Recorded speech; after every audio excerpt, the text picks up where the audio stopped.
অন্য শিক্ষায় এই বিশেষণগুলি নাই। মাদ্রাসা শিক্ষা তথা কোরআন শিক্ষার এমন কতগুলি গুণাবলী আছে যেই গুণাবলী শুধু কোরআন শিক্ষার মধ্যে আছে, অন্য শিক্ষার মধ্যে নাই। এর মধ্যে একটা হলো জবাবদিহিতামূলক শিক্ষা। অর্থাৎ আমি যদি দুনিয়ার জীবনে দুর্নীতি করি, আমি যদি জালিয়াতি করি, আমি যদি দুষ্কৃতি করি, আমি যদি সুদ খাই, ঘুষ খাই, মদ খাই, গাঁজা খাই, আমি যদি চুরি ডাকাতি করি, খুন খারাপি করি, সন্ত্রাস করি, জিনা ব্যভিচার করি, আর এই দুনিয়ার কেউ যদি আমাকে ধরতে নাও পারে, যারা এই সমস্ত অপকর্ম করে তারা তো এটাই ভাবে যে আমাকে কেউ ধরতে না পারো, আমাকে কেউ ধরতে না পারো। দুর্নীতিবাজরা তাই চিন্তা করে যে কেউ যেন আমার দুর্নীতি ধরতে না পারে। জালিয়াতিকারীরাও এটাই মনে করে যে কেউ যেন আমার জালিয়াতি ধরতে না পারে। দুষ্কৃতিকারীরাও মনে করে কেউ যেন আমার দুষ্কৃতি ধরতে না পারে। কিন্তু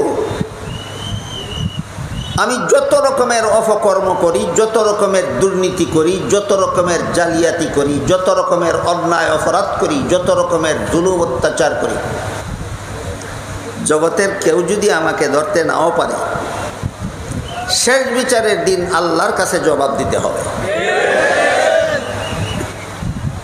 শেষ বিচারের দিন আল্লাহর কাছে জবাব দিতে হবে।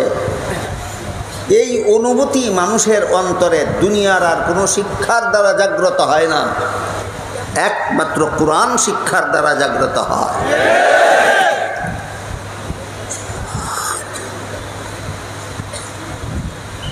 আমার কথা বুঝে থাকলে বলুন তো, শেষ বিচারের দিন আল্লাহর কাছে কি জবাব দেব? কোনো অপকর্ম যদি আমি দুনিয়ার জীবনে করি, তাহলে শেষ বিচারের দিন আল্লাহর কাছে কি জবাব দেব? এই অনুভূতি মানুষের অন্তরে জাগ্রত হয় কোন কোন শিক্ষার দ্বারা? হইল না জবাবটা?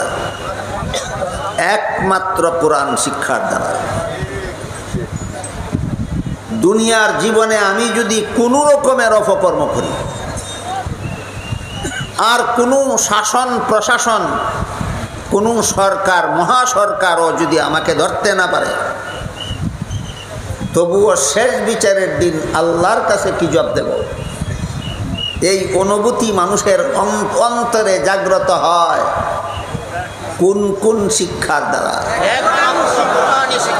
একমাত্র কোরআন শিক্ষার দ্বারা।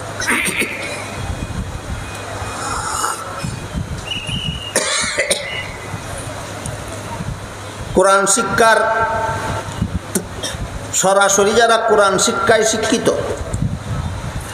অথবা যারা সরাসরি কোরআন শিক্ষায় শিক্ষিত নয় কিন্তু কোরআন শিক্ষার আলোতে আলোকিত, এই দুই দল মানুষ। একদল মানুষ সরাসরি কোরআন শিক্ষায় শিক্ষিত, আর একদল মানুষ সরাসরি কোরআন শিক্ষায় শিক্ষিত নয়, তবে কোরআন শিক্ষার আলোতে আলোকিত। কোরআন শিক্ষায় শিক্ষিত কারা? সঠিক পন্থী আলেম দ্বারা। আর কোরআন শিক্ষার আলোতে আলোকিত কারা, এটা আপনাদের খুব পরিষ্কারভাবে চিনে রাখা দরকার এবং জীবনভর মনে রাখা দরকার যে কোরআন শিক্ষার আলোতে আলোকিত কারা। কোরআন শিক্ষার আলোতে তারাই আলোকিত যারা সরাসরি কোরআনের শিক্ষায় শিক্ষিত না হলেও আলেমগণের পরশে, আলেমগণের ছোঁয়া লাগার কারণে, এরা নিজেরা আলেম নয় কিন্তু নিজেদের অন্তরে এই অনুভূতি জাগ্রত যে আমি অপকর্ম করলে শেষ বিচারের দিন আল্লাহর কাছে কি জবাব দেব। সরাসরি কোরআন শিক্ষায় শিক্ষিত না হলেও যার অন্তরে এই অনুভূতি জাগ্রত যে আমি দুনিয়ার জীবনে কোনো অপকর্ম করলে শেষ বিচারের দিন আল্লাহর কাছে কি জবাব দিব, এই অনুভূতি যার অন্তরে জাগ্রত, তিনি কি কোরআন শিক্ষার আলোতে আলোকিত।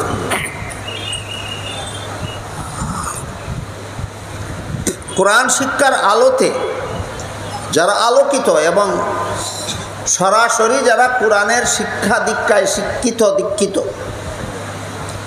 তাদের অন্তরের অবস্থা কেমন এর দুই একটা উদাহরণ আপনাদের শোনায়। হযরত ইউসুফ আলাইহিস সালামের নাম অবশ্যই আপনারা শুনে থাকবেন। যারা আরো কোনোদিন হযরত ইউসুফ নবীর নাম শুনেছেন বলুন তো, শুনেছেন কিনা? ইউসুফ আলাইহিস সালাম। এক সময় হযরত ইউসুফ আলাইহিস সালামের প্রেমে পাগল ছিল জুলাইখা। তখনও জুলাইখা ইসলাম গ্রহণ করেন, কিন্তু ইউসুফের প্রেমে পাগল ছিল। জুলাইখা ইসলাম গ্রহণের পূর্ব পর্যন্ত মূর্তি পূজারী ছিল। কি পূজারী? মূর্তি পূজারী ছিল। ইউসুফ আলাইহিস সালাম তার প্রেমে সাড়া দিবেন দূরের কথা, তার প্রেমে কোনো পাত্তাই দিলেন না, ভ্রুক্ষেপ করলেন না ইউসুফ আলাইহিস সালাম জুলেখার প্রেমের প্রতি। শেষ পর্যন্ত জুলেখা চরম পদ্ধতি অবলম্বন করলো ইউসুফ আলাইহিস সালামের সাথে আমোদ প্রমোদ করার জন্য। চূড়ান্ত পদ্ধতি অবলম্বন করলো ইউসুফ নবীর সাথে যৌন আনন্দ উপভোগ করার জন্য।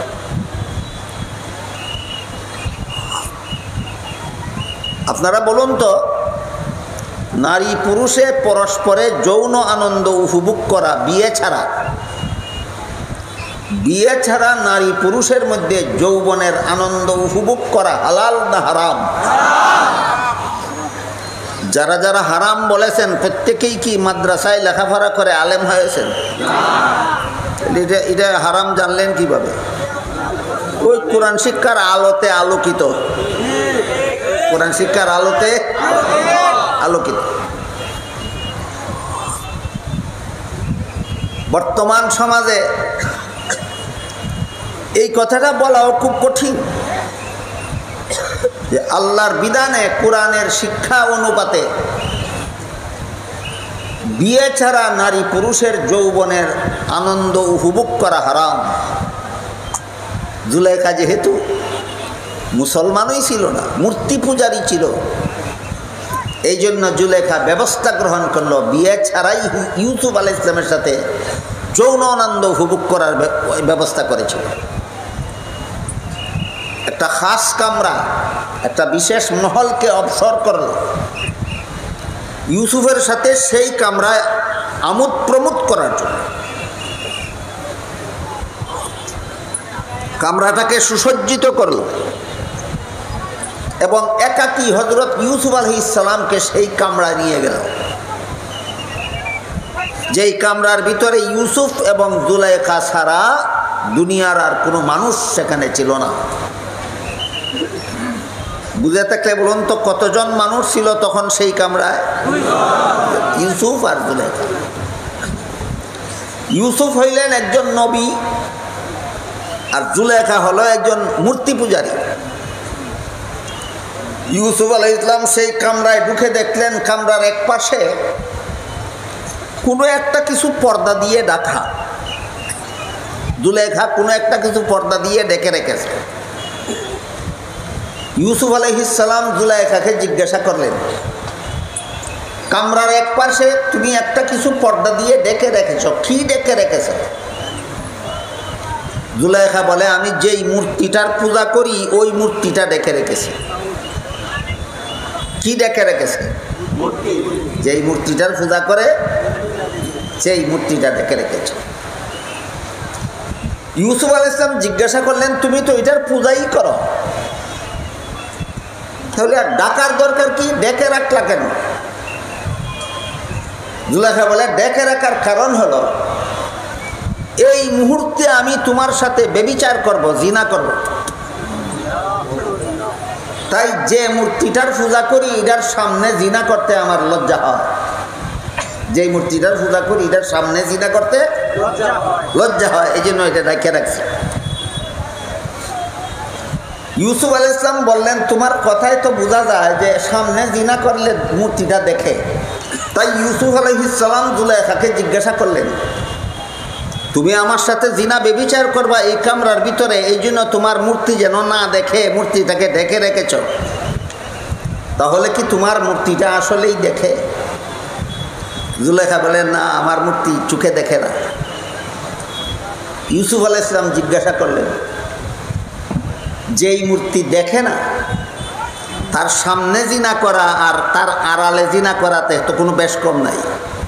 আপনারা কি বলেন? যেই মূর্তি দেখে না তার সম্মুখে জিনা করা যেই রকম, তাকে দেখে রেখে জিনা করলে তো একই রকম। তাহলে ডাকলা কেন? জুলেখা জবাব দেয়, আমার পূজার মূর্তিটা যদিও আসলে দেখে না, কিন্তু মূর্তিটা যে কারিগর বানাইছে, কারিগর মূর্তির চক্ষুগুলির মধ্যে দেখার ভঙ্গি দিয়া বানাইছে। বোঝা যায় যেমন তাকিয়ে আছে মূর্তি। বলেন তো, কারিগরে যদি মূর্তির চক্ষু খোলা অবস্থায় বানায় আর কারিগর যদি খুব দক্ষ কারিগর হয়, তাহলে বাহ্যিক দৃষ্টিতে কি দেখা যায়? যে মূর্তি যেন তাকিয়ে আছে। জুলেখা তাই বলল, আমার মূর্তি আসলে দেখে না, কিন্তু মূর্তির চোখের মধ্যে দেখার একটা ভঙ্গি আছে, এই ভঙ্গিটার কারণেই আমার লজ্জা হয়। জুলেখা কি জবাব দিল? মূর্তি দেখে বলে এই মূর্তির সামনে জিনা করতে লজ্জা হয় না, মূর্তির চোখে দেখার ভঙ্গি আছে এই কারণে?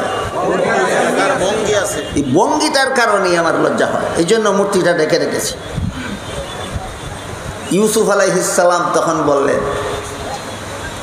তোমার মূর্তির চোখের মধ্যে দেখার ভঙ্গি আছে, আসলে দেখে না, তারপরও যদি তার সামনে আমার সাথে জিনা করতে তোমার লজ্জা হয়, তাহলে আমি যে আল্লাহর ইবাদত করি সে আল্লাহ তো আসলেই দেখে। আমার আল্লাহর মধ্যে দেখার ভঙ্গি আছে শুধু, না আসলেই দেখে? যে আল্লাহ আসলেই দেখে তার সামনে আমি কোন সাহসে আল্লাহর নিষিদ্ধ জিনা বেবিচারে লিপ্ত হব? আল্লাহর নিষিদ্ধ কাজের সাহস আমি কেমনে করি, যেহেতু আল্লাহ আমাকে দেখতেছে? আল্লাহর নিষিদ্ধ কাজের সাহস আমি কেমনে করি, যেহেতু আল্লাহ আমাকে দেখতেছে?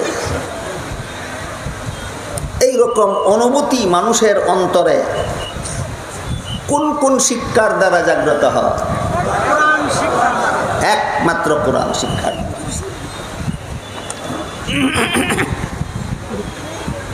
হযরত ইউসুফ আলাইহিস সালাম কেন জুলেখার সাথে এই রাজকীয় পরিবেশে,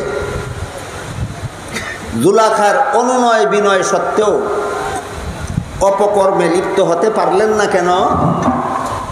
আল্লাহ আমাকে দেখতেছে, শেষ বিচারের দিন আল্লাহর কাছে কি জবাব দেব? এই নিরিবিলি ঘরের ভিতরে তোমার সাথে যদি আমি জিনা ব্যভিচার করি, তোমার স্বামীও দেখবে না, প্রধানমন্ত্রীও দেখবে না, দেশের বাদশাও দেখবে না, কোনো জনগণ দেখবে না, কারো কাছে আমার জবাবদিহি করতে হবে না, কিন্তু শেষ বিচারের দিন আল্লাহর কাছে কি জবাব দেব? এই অনুভূতির জাগ্রত থাকার কারণে হযরত ইউসুফ আলাইহিস সালাম এই অপকর্মে লিপ্ত হওয়ার সাহস করতে পারলেন না। বুঝে থাকলে বলুন তো, দুনিয়াতে মানুষকে সকল প্রকার অপকর্ম থেকে বারণ রাখতে পারে কোন অনুভূতি? আল্লাহর কাছে কি জবাব দিব? আর আল্লাহর কাছে কি জবাব দিব? এই অনুভূতি মানুষের অন্তরে আর দুনিয়ার আর কোনো শিক্ষার দ্বারা জাগ্রত হয় না, একমাত্র কোরআন শিক্ষার দ্বারা জাগ্রত হয়। আরেকটা উদাহরণ শুনুন। হযরত ইউসুফ আলাইহিস সালাম একজন নবী ছিলেন, এই রকম এই নাম যেমন আপনারা শুনেছেন অনেকেই, আমি তো আশা করি মুসলমান হিসাবে আপনারা আরও অনেকেই শুনেছেন। হযরত উমর ফারুক রাদিয়াল্লাহু আনহু মুহাম্মদুর রাসূলুল্লাহর একজন বিশিষ্ট সাহাবী ছিলেন। কি ছিলেন? সাহাবী ছিলেন। শুধু সাহাবী ছিলেন না, রাসূলের শ্বশুরও ছিলেন। উমর আত্মীয়তা সম্পর্কে রাসূলের শ্বশুর, ধর্মীয় সম্পর্কে রাসূলের সাহাবী, আর রাজনৈতিক সম্পর্কে রাসূলের খলিফা। রাজনৈতিক সম্পর্কে রাসূলের খলিফা। রাসূল মদিনাতে একটা ইসলামী রাষ্ট্র প্রতিষ্ঠা করেছিলেন। রাসূল ছিলেন সেই মদিনা রাষ্ট্রের প্রতিষ্ঠাতা পরিচালক এবং পৃথিবীর ইতিহাসে সর্বপ্রথম একমাত্র মুহাম্মদুর রাসূলুল্লাহ সাল্লাল্লাহু আলাইহি ওয়াসাল্লাম রাষ্ট্র পরিচালনার উপযোগী একটা লিখিত সংবিধান রচনা করেছিলেন। মুহাম্মদুর রাসূলুল্লাহ এই লিখিত সংবিধান তৈরি করার আগে পৃথিবীর যত দেশে যত রাজা বাদশা দেশ শাসন করত, কারো কোনো লিখিত সংবিধান ছিল না। প্রচলিত মুখস্থ কিছু নিয়ম নীতির মাধ্যমে তারা দেশ শাসন করত। বলেন মুহাম্মদুর রাসূলুল্লাহ এই সংবিধান রচনা করার আগে অন্যান্য রাজা বাদশারা কোনো লিখিত সংবিধান মতো দেশ শাসন করত না প্রচলিত মুখস্থ কিছু নীতিমালার দ্বারা? একমাত্র ব্যক্তি মুহাম্মদুর রাসূলুল্লাহ সাল্লাল্লাহু আলাইহি ওয়াসাল্লাম যিনি পৃথিবীর ইতিহাসে সর্বপ্রথম রাষ্ট্র পরিচালনার উপযোগী একটা সংবিধান তৈরি করে রচনা করেছিলেন। রাসূলের রচিত সেই ঐতিহাসিক সংবিধানের নাম ছিল মদিনা সনদ। কি নাম? মদিনা সনদ। রাসূলের ইন্তেকালের পর রাসূলের প্রতিষ্ঠিত দেশের, রাসূলের প্রতিষ্ঠিত রাষ্ট্রের সর্বপ্রথম প্রতিনিধি, সর্বপ্রথম স্থলাভিষিক্ত হয়েছিলেন হযরত আবু বকর সিদ্দিক রাদিয়াল্লাহু আনহু। রাসূলের প্রতিষ্ঠিত রাষ্ট্রে রাসূলের প্রথম স্থলাভিষিক্ত হয়েছিলেন কে? আবু বকর রাদিয়াল্লাহু। এই জন্য আবু বকরকে রাসূলের প্রথম খলিফা বলা হয়। আবু বকরের পরে দ্বিতীয় স্থলাভিষিক্ত হয়েছিলেন উমর। এই জন্য উমরকে রাসূলের দ্বিতীয় খলিফা বলা হয়। এই জন্য উমরকে রাসূলের দ্বিতীয় খলিফা বলা হয়। এই রাসূলের দ্বিতীয় খলিফা উমরের কথা বলতেছিলাম। উমর আত্মীয়তা সম্পর্কে রাসূলের শ্বশুর, ধর্মীয় সম্পর্কে রাসূলের সাহাবী, রাজনৈতিক সম্পর্কে রাসূলের দ্বিতীয় খলিফা। এই খলিফা এটা ইসলামী পরিভাষা। আমাদের বর্তমান প্রচলিত রাজনৈতিক পরিভাষায় বলতে পারেন রাষ্ট্রপ্রধান। রাজনৈতিক পরিভাষায় কি বলতে পারেন? বলেন রাসূলের প্রতিষ্ঠিত রাষ্ট্রের দ্বিতীয় রাষ্ট্রপ্রধান কে ছিলেন? হযরত উমর। হযরত উমর যে রাষ্ট্রের রাষ্ট্রপ্রধান ছিলেন, এই রাষ্ট্রটা বাংলাদেশের সমান একটা রাষ্ট্র ছিল না, ভারতের সমান একটা রাষ্ট্র ছিল না, আফগানিস্তান, ইরাক, ইরানের মত সমান রাষ্ট্র ছিল না, প্রায় অর্ধেকটা পৃথিবীর সমান রাষ্ট্র ছিল। খলিফা উমর কত বড় রাষ্ট্রের রাষ্ট্রপ্রধান ছিলেন? প্রায় অর্ধেকটা পৃথিবীর সমান। কিন্তু চলতেন এত সাদা সিধা। খলিফা উমর কত সাদা সিধা চলতেন সেটা আপনাদেরকে বোঝাবার জন্য আরেক ঘটনা বলতে হয়। একবার খলিফা উমর শুক্রবারে জুমার নামাজের খুতবা প্রদানের জন্য মিম্বরে দাঁড়ালেন। এমত অবস্থায় একজন সাধারণ মুসল্লি বলে, খলিফা উমর সরকারি চাদর বিনামূল্যে বিতরণ করেছেন আপনি জনগণকে মাথা পিছু একটি করে, মাথা পিছে আপনার গায়ে দেখা যায় সরকারি চাদর দুইটা, একটা নিম্নাঙ্গে পড়েছেন, একটা ঊর্ধ্বাঙ্গে পড়েছেন। এগুলি তো আপনার মালিকানার সম্পদ না, এগুলি তো জনগণের সম্পদ। সরকারি তহবিলের সম্পদ সরকারের ব্যক্তি মালিকানা না জনগণের সম্পদ? জনগণের সম্পদ। জনগণের সম্পদের দ্বারা জনগণকে একটি করে দিয়ে আপনি নিজে দুইটা গ্রহণ করার অধিকার পেলেন কোথায়?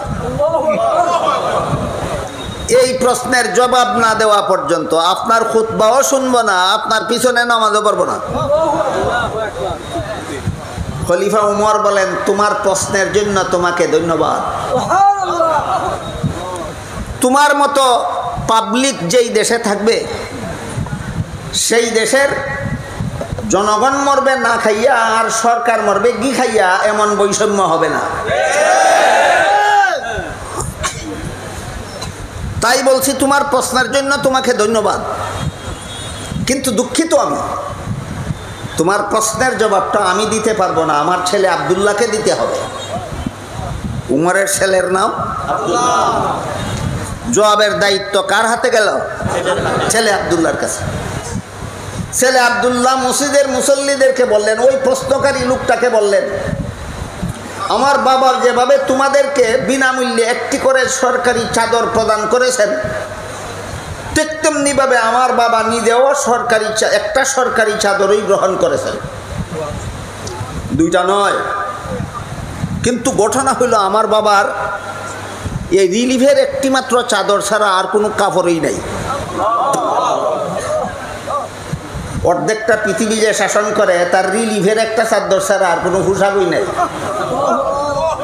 নিম্নাঙ্গে পড়লে ঊর্ধ্বাঙ্গ খোলা থাকে, ঊর্ধ্বাঙ্গে পড়লে নিম্নাঙ্গ খোলা থাকে। এমত অবস্থায় তোমাদের নামাজে ইমামতি করতে পারেন না। তাই আমি আব্দুল্লাহ আমার ভাগের চাদরটা আমার বাবাকে দিয়েছি তোমাদের ইমামতি করাবার জন্য। সুতরাং খলিফা ওমর জনগণকে একটা দিয়া নিজে দুইটাই গ্রহণ করেছিলেন। এটা ছাড়া আরো কাপড় ছিল? ঘটনায় কি বুঝলাম? খলিফা ওমর কত জাঁকজমকপূর্ণ ছিলেন, অকল্পনীয় সাদাসিধা ছিলেন। সাধারণ সাদাসিধা নয়, অসাধারণ সাদাসিধা নয়, অকল্পনীয় সাদাসিধা। খলিফা ওমর কল্পনা বহির্ভূত সাদাসিধা জীবনযাপন করতেন। এই লোকটা যদি মরুভূমির রাস্তা দিয়ে সফরে যায়, সাথে খাওয়ার মতো কিছু না থাকাটা অস্বাভাবিক, স্বাভাবিক। এই খলিফা ওমরের ঘটনা। মরুভূমির রাস্তা দিয়ে যাচ্ছিলেন কোথাও, সাথে খাওয়ার কিছু নাই। আরব দেশের মরুভূমির অবস্থা হলো 10 মাইল, 20 মাইল, 50 মাইল, 100 মাইল জায়গা যেতে হবে শুধু বালুকাময় প্রান্তর ছাড়া। গাছপালা নাই, বাড়িঘর নাই, দোকানপাট নাই, মানুষ নাই, খাদ্য নাই, পানীয় নাই, কিছু নাই, এই অবস্থা। এমত অবস্থায় মরুভূমির রাস্তা দিয়ে যাচ্ছেন খলিফা ওমর, সাথে খাওয়ার মতো কিছু নাই, পেটে বড় খিদা, খাদ্য পাবেন কোথায়? বাড়িঘরও নাই, দোকানপাটও নাই। এমত অবস্থায় খলিফা ওমর দেখলেন একটা রাখাল ছেলে এক পাল ছাগলের রাখালি করে। ওই রাখাল ছেলে তার ছাগলের পালের একটা ছাগল দহন করে তার দুধ পান করেছে। খলিফা ওমর ওই রাখাল ছেলের কাছে গিয়া বললেন, ভাই রাখাল ভাই, তোমার আরেকটা ছাগলের দুধ দহন করে আমাকে একটু পান করতে দাও, আমার পেটে বড় খিদা। রাখাল ছেলে খলিফা ওমরকে আগে দেখেনি কোনো দিন। আমাদের দেশে এমন লোক আছে না, যারা শেখ হাসিনার নাম দিন 50 বার শুনে অথচ জীবনে দেখে নাই কোনো দিন। এই রাখাল ছেলেটা এরকমই ছিল। নাম তো খলিফা ওমর কতবারই শুনে, কিন্তু জীবনে দেখেনি কোনো দিন। এই সাদা সিধা লোকটা দেখা রাখাল ছেলে কল্পনাও করতে পারলো না যে এইটাই খলিফা ওমর। এই কথাটা ভুলে যাবেন না। রাখাল ছেলে বলে, মুসাফির ভাই। সে খলিফা ওমর চিনে না মুসাফির চিনে? রাখাল ছেলে বলে, মুসাফির ভাই, এই ছাগলের পালের মালিক আমি না, আমি মালিকের বেতনভোগী চাকর। মাস শেষে মালিকের যে পরিমাণ নগদ টাকা দেয় সেটাও আমার বেতন, আর রাখালি করার সময় পেটে খিদা লাগলে একটা ছাগলের দুধ দহন করে পান করি, সেইটাও আমার বেতন। তুমি তো আমার মালিকের বেতনভোগী চাকর না, কাজেই তোমাকে আমি বিনামূল্যে 1 ফোঁটা দুধ দিতে পারবো। পেটের খিদা গেল ওমরের না রইল? কিন্তু খলিফা ওমর ভাবলেন, এতে আমার কোনো দুঃখ নাই। আমার পেটের খিদা গেলে গেল, না গেলে নাই। আমার দেশের একটা রাখাল ছেলে এত বড় আমানতদার যে মালিকের অনুমতি ছাড়া মালিকের মাল কাউকে দেয় না, এতেই আমার আত্মাটা তুষ্ট। কিন্তু সর্বযুগেই সমাজে এমন কিছু মানুষও পাওয়া যায় যারা কথা বলে নবী রসুলের মতো আর কাজ করে ফেরাউনের মতো, এই রাখাল ছেলেটাও আমার সাথে বাটপারি করলো কিনা এটা পরীক্ষা করতে হবে। সত্যই সে আমানতদার না আমাকে ধোঁকা দেওয়ার জন্য নীতি বাক্য শোনাইল, পরীক্ষা করতে হবে।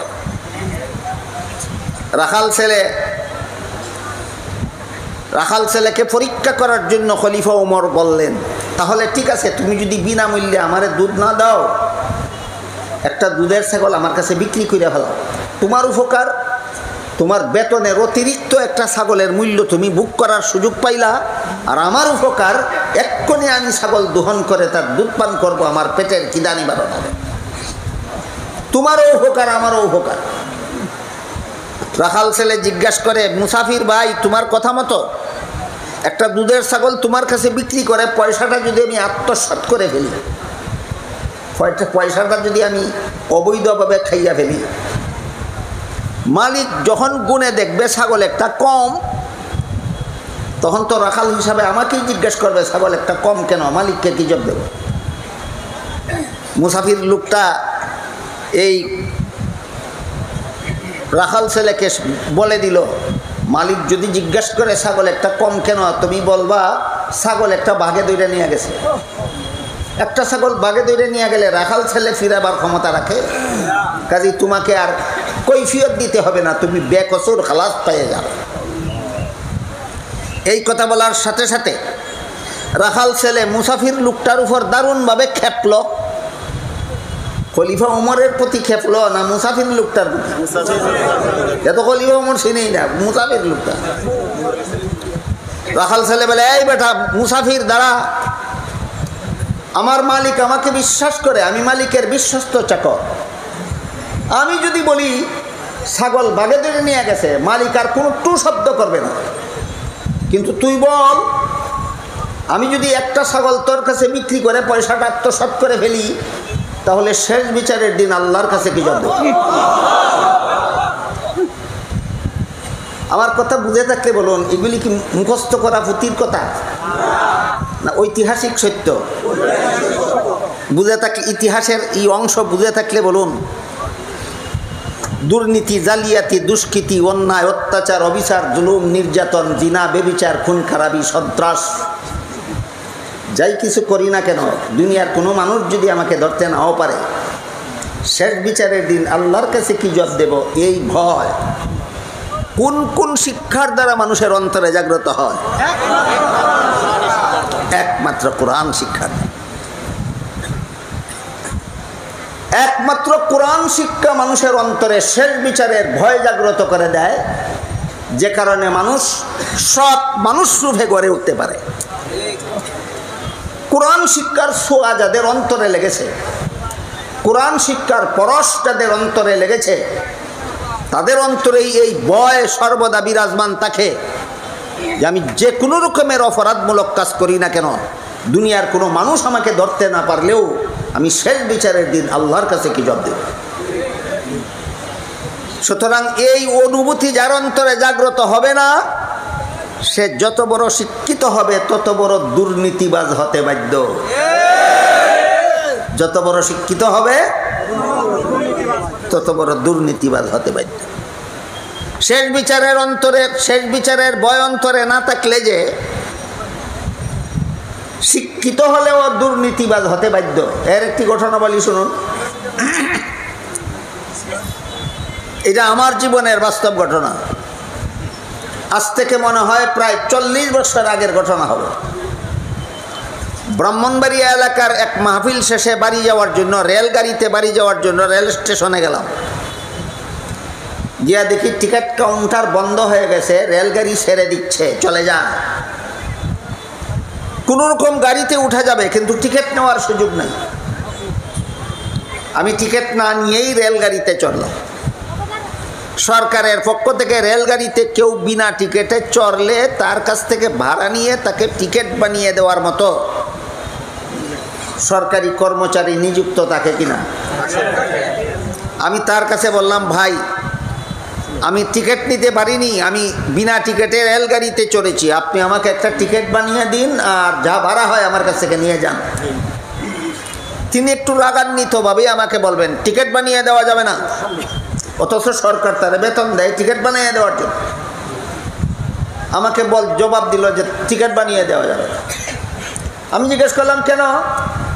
আপনার তো চাকরিটা সরকারের বেতন খান আপনি, যারা বিনা টিকিটে গাড়িতে চড়ে তাদের টিকিট বানিয়ে দেওয়ার জন্য, ভাড়া নেওয়ার জন্য। আপনি টিকিট বানিয়ে দেওয়া যাবে না বললেন কেন?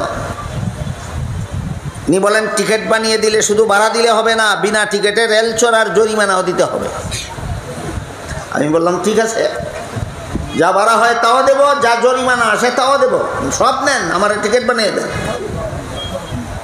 এবার তিনি রাগান্বিত নয়, এবার নম্র স্বরে আমাকে বললেন হুজুর জরিমানা লাগবে না, ভাড়াও সবটুকু লাগবে না, টিকিট ছাড়া যা মনে চায় আমাকে দিয়ে দেন। জরিমানাও নিবেন না তিনি, ভাড়াও সবটুকু নিবেন না, আমার টিকিট ছাড়া যা মনে চায় দিয়া দিব। কথা বুঝে থাকতে বলো না, যা মনে চায় টিকিট ছাড়া দিয়া দিলে সরকারি তহবিলে যাবে না তার পকেটে থাকবে? নীতি না দুর্নীতি? এই একটা অশিক্ষিত লোক, এই জন্য সরকার তাকে চাকরি দিয়েছিল। না শিক্ষিত? নীতিশীল না দুর্নীতিবাজ? শিক্ষিত লোকটা দুর্নীতিবাজ কেন? শেষ বিচারের ভয় না। শিক্ষিত লোকটা দুর্নীতিবাজ কেন? শেষ বিচারের ভয়। আপনাদের বিশ্বাস হইল কিনা, শেষ বিচারের ভয় যার অন্তরে থাকে না, সে যত বড় শিক্ষিত হবে তত বড় দুর্নীতিবাজ হতে বাধ্য। আর শেষ বিচারের ভয় মানুষের অন্তরে জাগ্রত হয় কোন কোন শিক্ষার দ্বারা? একমাত্র কোরআন শিক্ষার দ্বারা। আমার সময় ফুরিয়ে গেল, কিন্তু আমি আপনাদেরকে একটি মাত্র উদাহরণ শোনাতে পারলাম যে মাদ্রাসা শিক্ষার দ্বারা দুনিয়ার জীবনে যত উপকার হয়, এর মধ্যে একটা মাত্র উপকার, দুর্নীতি থেকে মানুষ মুক্তি লাভ করতে পারে। সকল প্রকার দুর্নীতি, সকল প্রকার জালিয়াতি, সকল প্রকার দুষ্কৃতি, সকল প্রকার অন্যায়, সকল প্রকার অপরাধ থেকে মানুষ জাতির জন্য মুক্ত, মানুষ জাতিকে মুক্ত রাখার শিক্ষা যদি দুনিয়াতে কিচ্ছু থাকে, এটা হলো একমাত্র কোরআন শিক্ষা। আপনারা যদি আর কয়েক মিনিট ধৈর্য সহকারে শুনবেন বলেন, তাহলে আর একটা উদাহরণ দেব। এতক্ষণে কি বুঝলাম? যে কোরআন শিক্ষা একমাত্র মানুষকে নীতিশীল বানাবার শিক্ষা। কোরআন শিক্ষা মানুষকে একমাত্র নীতিশীল বানাবার শিক্ষা। 2 নম্বর উদাহরণ হলো একমাত্র কোরআন শিক্ষা মানুষ গড়ার শিক্ষা। 2 নম্বর উদাহরণটা কি? একমাত্র কোরআন শিক্ষা মানুষ গড়ার শিক্ষা। অন্য শিক্ষায় শিক্ষিত হলে আপনি ডাক্তার হতে পারবেন, মানুষ হতে পারবেন না। অন্য শিক্ষায় শিক্ষিত হলে আপনি ইঞ্জিনিয়ার হতে পারবেন, মানুষ হতে পারবেন না। অন্য শিক্ষায় শিক্ষিত হলে আপনি বিজ্ঞানী হতে পারবেন, দার্শনিক হতে পারবেন, মানুষ হতে পারবেন না। এখনো ঠিক বেঠিক না বলার জন্য অনুরোধ করবো, কারণ এখনো আমি আপনাদেরকে বুঝাতে পারিনি বিষয়টা। বুঝাইয়া শেষ করলে পরে জিজ্ঞাসা করব ঠিক না বেঠিক, তখন বলবেন ঠিক না বেঠিক। মানুষের মধ্যে আর পশুর মধ্যে যত পার্থক্য আছে, এর মধ্যে একটা পার্থক্য হলো হালাল হারামের যত বিধান আল্লাহ দিয়েছেন, হালাল হারামের বিধানদাতাকে একমাত্র আল্লাহ। হালাল হারামের বিধানদাতা একমাত্র আল্লাহ। হালাল হারামের যত বিধান আল্লাহ দিয়েছেন, এর মধ্যে একটা বিধান আছে, ওই যে শুরুতে বলেছিলাম, বিয়ে ছাড়া নারী পুরুষের মিলামিশা আনন্দ করা, বিয়ে ছাড়া সন্তান জন্ম দেওয়া হারাম। বিয়ে ছাড়া সন্তান জন্ম দেওয়া হারাম গরু ছাগলের জন্য, কুকুর শিয়াল বিড়ালের জন্য না, একমাত্র মানুষের জন্য। মনে রাখুন কথাটা, আল্লাহর বিধানে বিয়ে ছাড়া সন্তান জন্ম দেওয়া হারাম একমাত্র মানুষের জন্য।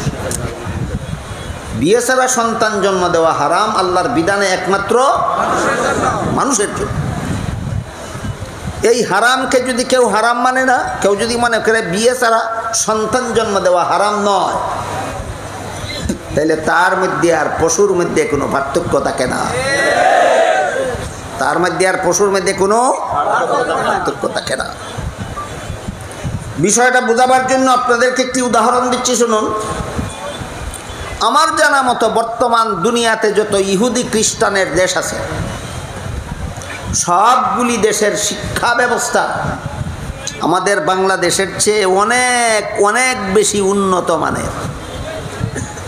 আমার কথা বুঝে থাকতে বলুন, বাংলাদেশের শিক্ষা ব্যবস্থা বেশি উন্নত মানের না ইহুদি খ্রিস্টানদের দেশের শিক্ষা ব্যবস্থা বেশি উন্নত মানের? বাংলাদেশের শিক্ষা ব্যবস্থা সম্পর্কে একটু ধারণা দিচ্ছি আপনাদের।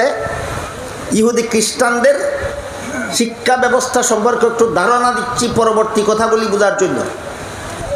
বাংলাদেশের শিক্ষা ব্যবস্থা এখনও এতটুকু দুর্বল যে আপনি যদি চান আপনার ছেলেকে, আপনার মেয়েকে স্কুলেও পড়াবেন না, মাদ্রাসায়ও পড়াবেন না, আলিফ বা তা সাও শিক্ষা দিবেন না, ক খ গ গ শিক্ষা দিবেন না, ABCDও শিক্ষা দিবেন না, তাইলে এখনও এই সুযোগ আপনার জন্য বাংলাদেশে আছে।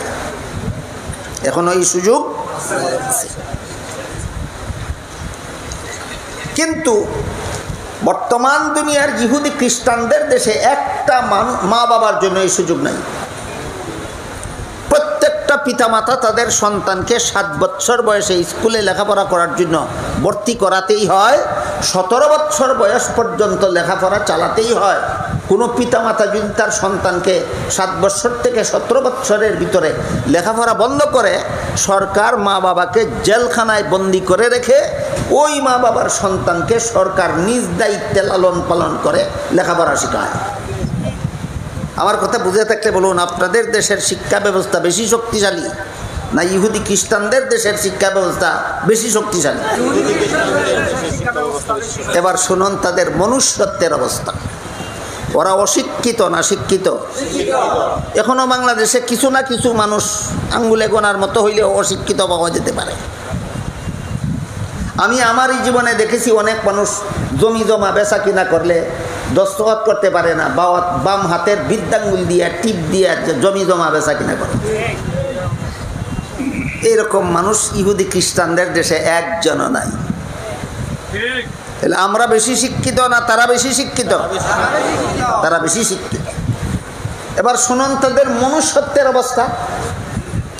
তাদের মনুষ্যত্বের অবস্থা হলো, তাদের দেশের সরকারি আইনে বিয়ে ছাড়া সন্তান জন্ম দেওয়া অপরাধ নয়। বর্তমান দুনিয়ার সবগুলি ইহুদি খ্রিস্টানদের দেশের সরকারি আইন বিয়ে ছাড়া সন্তান জন্ম দেওয়া অপরাধ। এই জন্য তাদের দেশের মেয়েরা বিয়ের আগেই কয়েক সন্তানের মা হয়ে যায়। তবে সন্তান জন্ম হলে পরে সন্তানের জন্ম নিবন্ধন করার ব্যবস্থা আমাদের দেশের থেকে আরো বেশি শক্তিশালী। সন্তানগুলির জন্ম নিবন্ধন সন্তানের বাবার নামে হয় না, মায়ের নামে হয়। খবর নিয়ে দেখে আসেন। আমি বেশ কয়েকটা ইহুদি খ্রিস্টানের দেশ নিজের চোখে দেখে এসেছি। আপনাদের কারো বিশ্বাস না হলে দেখে আসেন। যদি আমার সংবাদ সঠিক না পান তাহলে আপনার আসা যাওয়ার খরচ আমি বহন করব। দেখে আসেন। তাদের দেশে সন্তানের জন্ম নিবন্ধন বাবার নামে হয় না, মায়ের নামে হয়। তার কারণ হইল এই মাটা বিয়ের আগেই এক রাত্রি যাপন করলো একটা হোটেলে একটা পুরুষের সাথে। তাদের দেশের আইনে এটা কোনো অপরাধ নয়। আরেক রাত্রি যাপন করলো এই সন্তানের মা আরেকটা পুরুষের সাথে পার্কে, আরেক রাত্রি যাপন করলো ক্লাবে, আরেক রাত্রি যাপন করলো সমুদ্র সৈকতে, আরেক রাত্রি যাপন করলো জঙ্গলে। কোন পুরুষের সাথে রাত্রি যাপন করার কারণে তার পেটে সন্তান আসলো সন্তানের মাও জানে না। এভাবেই তাদের দেশে সন্তান জন্ম হয়, এভাবেই তাদের দেশে, এবং সেটা কোনো অপরাধ নয়। এবার বুঝে থাকলে বলুন, তাদের দেশে সন্তান মানুষের মতোই জন্ম হয় না কুকুর শ্রীগাল বিড়ালের মতো মানুষের সন্তান জন্ম হয়? কুকুর শ্রীগাল বিড়ালের মতো মানুষের সন্তান জন্ম হয়। আমি তো আশা করি আপনাদের এলাকায় কোনো না কোনো সময় রাস্তাঘাটে কোনো কুকুরি ঘোরাফেরা করতে দেখে থাকবেন। অনেক সময় অনেক কুকুরি বাচ্চাও দেয়। কেউ কেউ সেই কুকুরির বাচ্চা পালতে নেয়, পালার জন্য নিয়ে যায়। কোন কুকুরের বাচ্চা চিনে নেয় না কোন কুকুরির বাচ্চা চিনে নেয়? কুত্তা চিন্না বাচ্চা নেয় না কুত্তি চিন্না বাচ্চা নেয়? কেন? কোন কুত্তার বাচ্চা কেউ জানে না। কোন কুত্তার বাচ্চা, কোন কুত্তির বাচ্চা সে সবাই জানে। তাহলে বাচ্চার পরিচয় বাবার নামে না হইয়া মায়ের নামে হবে। এটা মনুষ্যত্ব না পশুত্ব? এই পশুত্ব তাদের সমাজে আসলো কিভাবে? আপনারা যদি ধৈর্য ধরে শুনেন তাহলে সেই ইতিহাসটা আমি কয়েক মিনিটে বলতে চাই। তাদের সমাজে এই পশুত্ব আসলো কিভাবে? আজ থেকে প্রায় 300 বছর আগে, মাত্র 300 বছর আগে ইসলাম আজ থেকে 1500 বছর আগে ঘোষণা করেছে বিয়ে ছাড়া সন্তান জন্ম দেওয়া হারাম। কতদিন আগে? 1500 বছর আগে ইসলাম ঘোষণা দিয়েছে বিয়ে ছাড়া সন্তান জন্ম দেওয়া হারাম।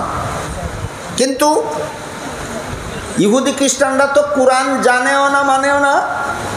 কোরআন জানেও না মানেও না। এই জন্য তাদের খবরও নাই যে 1500 বছর আগে যে আল্লাহর বিধানে ঘোষণা দিয়েছেন বিয়ে ছাড়া সন্তান জন্ম দেওয়া হারাম। ওরা করতো কি? ওরা নারীদেরকে মানুষ মনে করতো না। আজ থেকে 300 বছর আগে ইহুদি খ্রিস্টান সমাজের লোকেরা নারীকে মানুষ মনে করতো না। তারা বলতো গরু ছাগল হাঁস মুরগি নামে আল্লাহ যেমন কিছু জন্তু সৃষ্টি করেছেন মানুষের উপভোগের জন্য, ঠিক তেমনিভাবে নারী নামে আল্লাহ আরেক রকম জন্তু সৃষ্টি করেছেন মানুষের উপভোগের জন্য। গরু যেমন মানুষ নয়, ছাগল যেমন মানুষ নয়, হাঁস মুরগি যেমন মানুষ নয়, তেমনিভাবে নারীরাও মানুষ নয়। এই বিশ্বাস ছিল ইহুদি খ্রিস্টানদের কতদিন আগে? 300 বছর আগে। এই জন্য তারা বাড়ির থেকে কোথাও গেলে গরু ছাগল যেমন বেঁধে রেখে যেত, ইহুদি খ্রিস্টানেরাও বাড়ির থেকে কোথাও গেলে নারীদেরকে হয়তো বেঁধে রেখে যেত, আর না হয় ঘরে তালাবদ্ধ করে রেখে যেত। নারীদেরকে মানুষ মনে করত না। সেই সমাজের নারীরা ছিল অধিকার প্রাপ্ত না অধিকার বঞ্চিত? এই চরম অধিকার বঞ্চিত নারীরা শেষ পর্যন্ত অধিকার আদায়ের আন্দোলনে নামে। শেষ পর্যন্ত কোন আন্দোলনে নামে? অধিকার আদায়ের আন্দোলনে। আল্লাহ তো 1500 বছর আগেই নারীর অধিকার ঘোষণা করেছেন। এরা যেহেতু কোরআন জানেও না মানেও না, এই জন্য কী অধিকার দিয়েছেন কোরআনে আল্লাহ তাদের তো জানা ছিল না। তারা মন গড়াভাবে একটা স্লোগান আবিষ্কার করলো নারীদের অধিকার আদায়ের জন্য।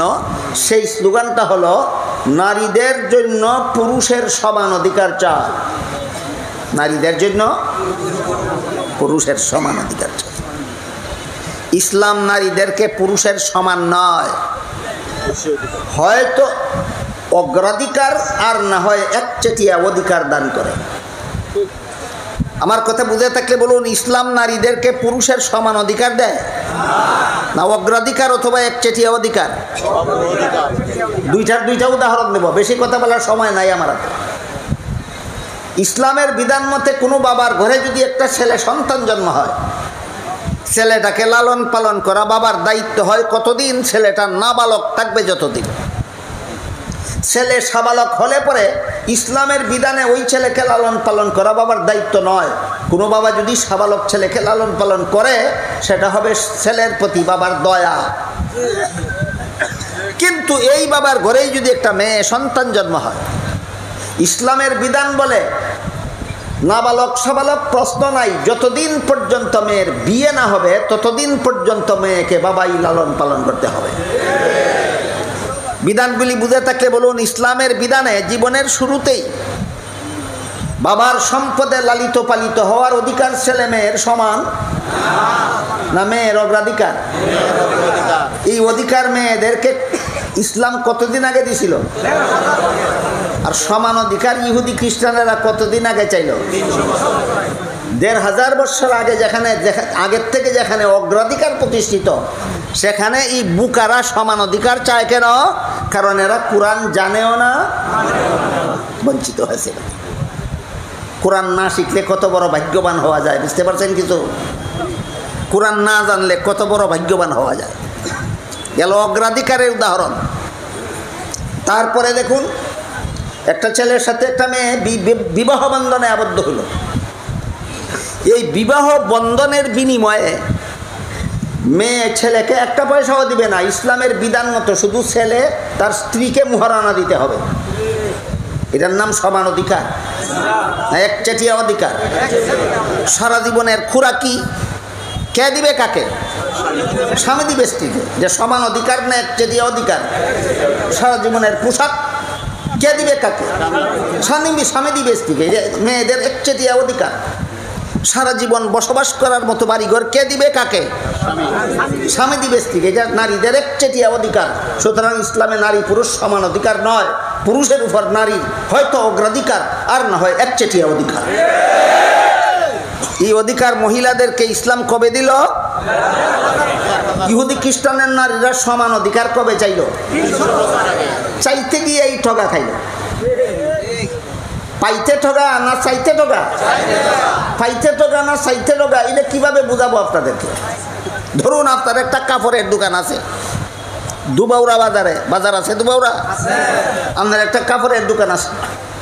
নরসিংদীর হাট থেকে একটা লুঙ্গি আপনি 300 টাকায় কিনে এনেছেন, 250 টাকা বিক্রি করলে 50 টাকা লাভ না লস? কাস্টমার যখন জিজ্ঞেস করলো আপনার লুঙ্গি কত বিক্রি করবেন, আপনি চাইতেই বললেন 250 টাকা। পরিশোধের সময় ঠগা খাইবেন না চাইতেই ঠগা খাইবেন? ইহুদি খ্রিস্টান সমাজ পুরুষদের কাছে নারীদের অধিকার পাইতে ঠগা খাইছে না, চাইতেই ঠগা খাইছে। শেষ পর্যন্ত ইহুদি খ্রিস্টান সমাজের পুরুষরা নারীদের আন্দোলনের সামনে মাথা নত করতে বাধ্য হয়েছে। সমান অধিকার আইন পাশ করে নিয়েছে তাদের দেশে, নারী পুরুষের সমান অধিকার আইনত স্বীকৃত তাদের সমাজে, নারী পুরুষ সমান অধিকার। আমার কথা বুঝে থাকলে বলুন, বর্তমান দুনিয়ার ইহুদি খ্রিস্টানদের সমাজের নারীরা অধিকার প্রাপ্ত না অধিকার বঞ্চিত? মুসলমান সমাজে নারীরা অধিকার বঞ্চিত না অগ্রাধিকার প্রাপ্ত? অগ্রাধিকার প্রাপ্ত, একচেটিয়া অধিকার প্রাপ্ত। এরপরেও যদি কোনো মুসলমানে কয় আমরাও নারী পুরুষের সমান অধিকার চাই, তাহলে ইনি ইসলামী শিক্ষায় শিক্ষিত না, ইসলামী শিক্ষার আলোতে আলোকিত না, তিনি অন্ধকারে নিমজ্জিত।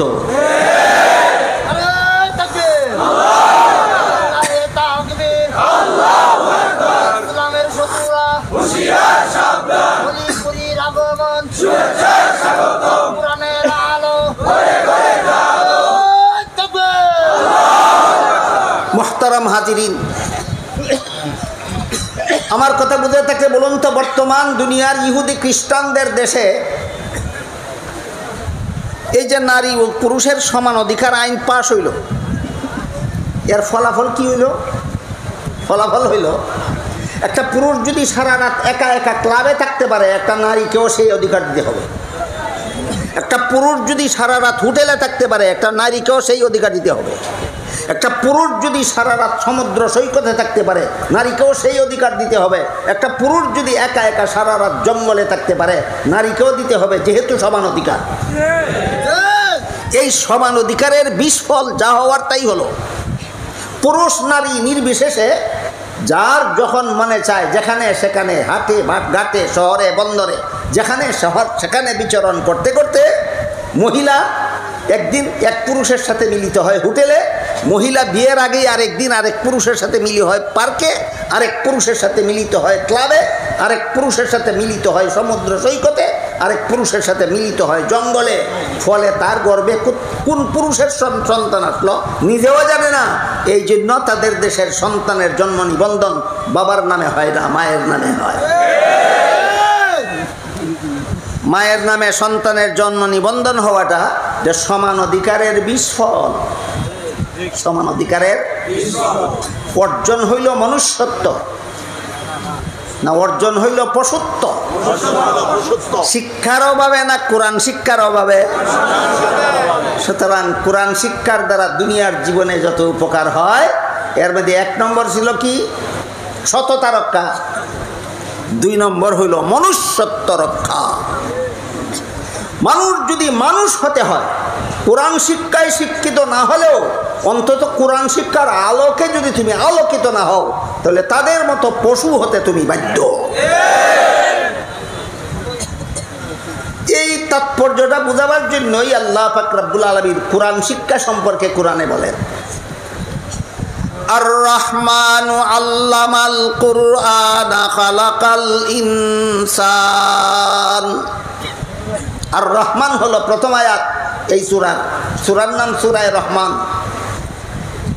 আল্লামাল কুরআন হলো দ্বিতীয় আয়াত, খালাকাল ইনসান হলো 3 নম্বর আয়াত। দয়াল আল্লাহ বলেন, দয়াল আল্লাহ কোরআন শিক্ষা দিয়ে মানুষ বানাইছেন। দয়াল আল্লাহ কোরআন শিক্ষা দিয়ে মানুষ বানাইছেন।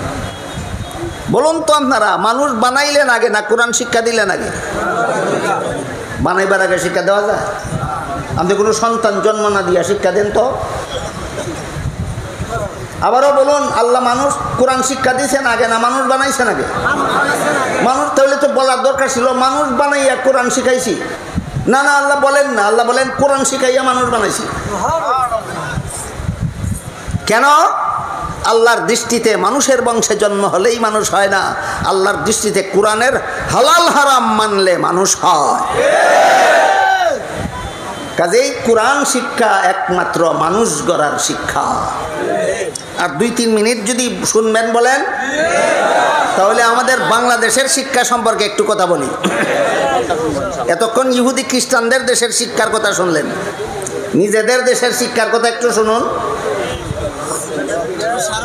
আমাদের বাংলাদেশে যত প্রাইমারি স্কুল আছে, যত হাই স্কুল আছে, যত কলেজ ভার্সিটি আছে, আমার জানা মতো এই সমস্ত শিক্ষা প্রতিষ্ঠানের কোনো একটা পাঠ্য বইয়ে লেখা নাই বিয়ে ছাড়া সন্তান জন্ম দেওয়া হারাম।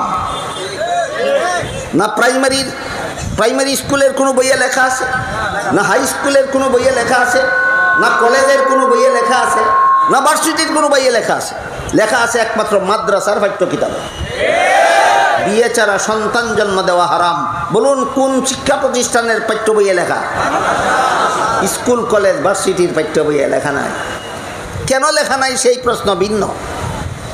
আপনাদের সৌভাগ্যক্রমে আপনারা যে দেশে বাস করেন, এই দেশের স্কুল কলেজ ভার্সিটির সিলেবাস তৈরি করার জন্য যে সমস্ত লোকের হাতে দায়িত্ব দেওয়া হয়, এরা পরিকল্পিতভাবেই সরকারকে এমন একটা সিলেবাস তৈরি করে দেয়, যেই সিলেবাস নিয়ে লেখাপড়া করলে মুসলমানের সন্তান লতিফ সিদ্দিকী হতে পারে, যেই সিলেবাস নিয়ে লেখাপড়া করলে মুসলমানের সন্তান তসলিমা নাসরিন হতে পারে, যেই সিলেবাস নিয়ে লেখাপড়া করলে মুসলমানের সন্তান ডক্টর আহমদ শরীফ হতে পারে, যেই সিলেবাস নিয়ে লেখাপড়া করলে মুসলমানের সন্তান সালমান রুশদি হতে পারে, যেই সিলেবাস নিয়ে লেখাপড়া করলে মুসলমানের সন্তান শামসুর রহমান হতে পারে। পরিকল্পিত শয়তানি ছাড়া আর কিছু নয়।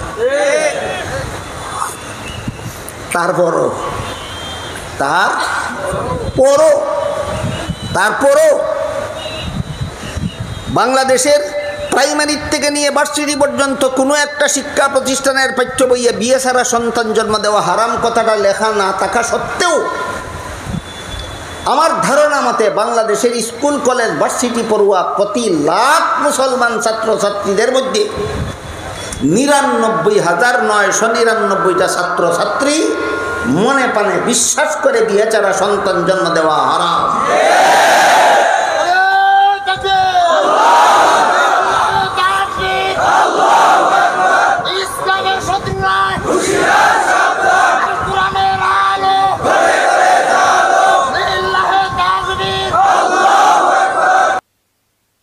আমি জিজ্ঞাসা করব, আমি প্রশ্ন করব আপনাদের, স্কুলে পড়লো, কলেজে পড়লো, ভার্সিটিতে পড়লো, কোনো একটা বইয়ে লেখা পাইল না বিয়া ছাড়া সন্তান জন্ম দেওয়া হারাম, তারপরেও প্রতি লাখ মুসলমান ছাত্রছাত্রীদের মধ্যে 99,999টা ছাত্রছাত্রী মনে প্রাণে বিশ্বাস করে কেন বিয়া ছাড়া সন্তান জন্ম দেওয়া হারাম?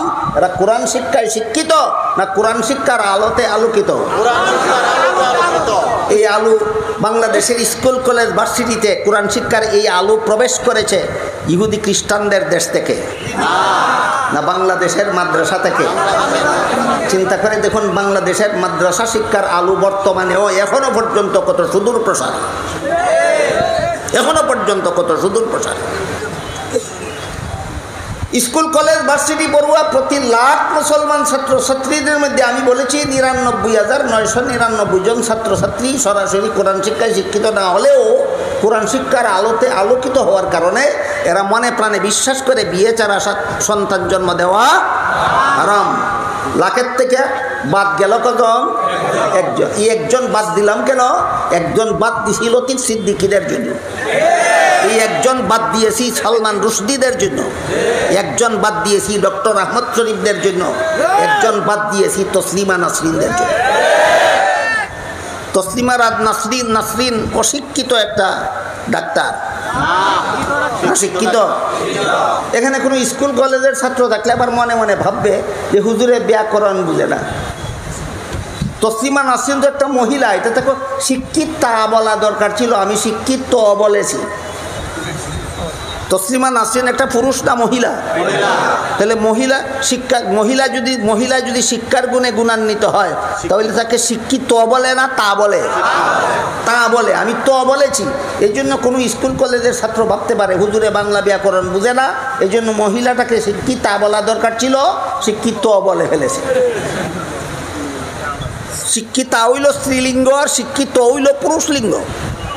এমন কোনো স্কুল কলেজের ছাত্র ভাইয়ারা যদি ধারণা করে থাকেন, আমি বলবো আপনার ধারণা খারাপ নয়, আমি বাংলা লেখাপড়া করলে তো বুঝবো। কিন্তু আপনারা যখন যারা সরকারি দল করেন, আপনারা যখন শেখ হাসিনাকে সরকারি দলীয় নেতা বলেন, আর যারা খালেদা জিয়ার দল করেন তারা যখন খালেদা জিয়াকে বিরোধী দলের নেতা বলেন, তখন স্ত্রীলিঙ্গ আর পুরুষলিঙ্গ যায় কোথায়? আপনাদের লিঙ্গ ঠিক করলে পরে আমার লিঙ্গ ঠিক করে লাগবে।